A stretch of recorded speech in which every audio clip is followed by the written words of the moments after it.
ముంబై నటి కాదంబరి జత్వానీ కేసులో ట్విస్టుల మీద ట్విస్టులు వెలుగులోకి వస్తున్నాయి. ఆమె సన్నిహితుడైన అమిత్ సింగ్ ను అరెస్ట్ చేయడానికి ఆమెపైన పెట్టినట్లే ఆయనపైన తప్పుడు కేసు నమోదు చేసినట్లు వెల్లడైంది. ఆమెపై వైసీపీ నేత విద్యాసాగర్ ఇచ్చిన ఫిర్యాదుతో ఇబ్రహీంపట్నం పిఎస్ లో కేసు నమోదైంది.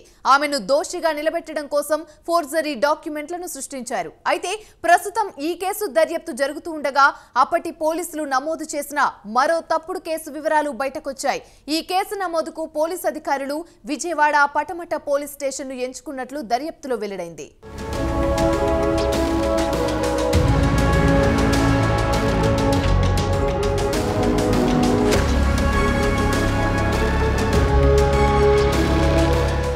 జత్వానీ కేసులో వైసీపీ నేతల అక్రమాలు, పోలీసుల బండారాలు ఒక్కొక్కటిగా తెరపైకి వస్తున్నాయి. జత్వానీని ఫిబ్రవరి 3న ముంబై నుంచి తీసుకువచ్చిన తర్వాత విజయవాడ కోర్టులో హాజరుపరిచారు పోలీసులు.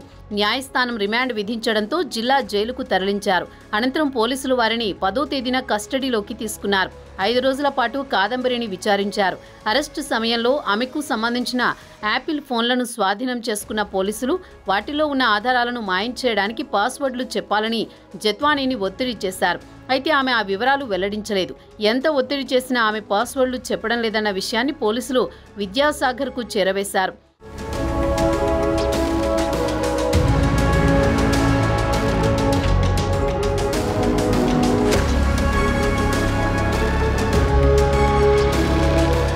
దీంతో సదరు పోలీసులకు విద్యాసాగర్ మరో టాస్క్ ఇచ్చాడు. కాదంబరి జత్వానీకి ఢిల్లీకి చెందిన అమిత్ సింగ్ అనే వ్యక్తితో మంచి పరిచయాలున్నాయని, ఆయన్ను తీసుకొస్తే ఆటోమేటిక్గా అన్ని వివరాలు చెబుతుందని సలహా ఇచ్చాడు. అప్పటికే ఇబ్రహీంపట్నం పోలీస్ స్టేషన్లో జత్వానీపై కేసు నమోదుకు ఫోర్జరీ డాక్యుమెంట్లను సృష్టించిన అధికారులు విద్యాసాగర్ ఇచ్చిన రెండో టాస్క్ విషయంలోనూ వెనుక ముందు ఆలోచించకుండా రంగంలోకి దిగారు. ఇకపోతే ఢిల్లీలో ఉంటున్న అమిత్ సింగ్ పై ఎలాంటి కేసు లేకుండా తీసుకొస్తే ప్రమాదమని భావించి మరో ప్లాన్ వేశారు. పటమట పోలీసులు 11న బెజవాడ నారా చంద్రబాబు నాయుడు కాలనీలో ఉన్న ఒక స్పా కేంద్రంపై రైడ్ చేశారు. అక్కడ వ్యభిచారం జరుగుతోందంటూ మణిపూర్కు చెందిన కొందరు యువతులపై కేసులు పెట్టారు.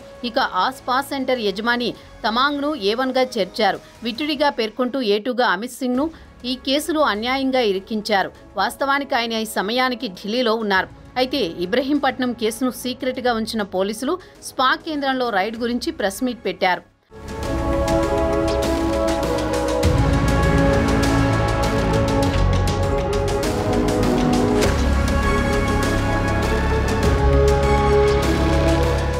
జత్వానీ కేసులో పోలీసు అధికారులు వేసిన తప్పటడుగుల్లో ఒకటి ముందుగా విమాన టికెట్లు బుక్ చేసుకోవడం.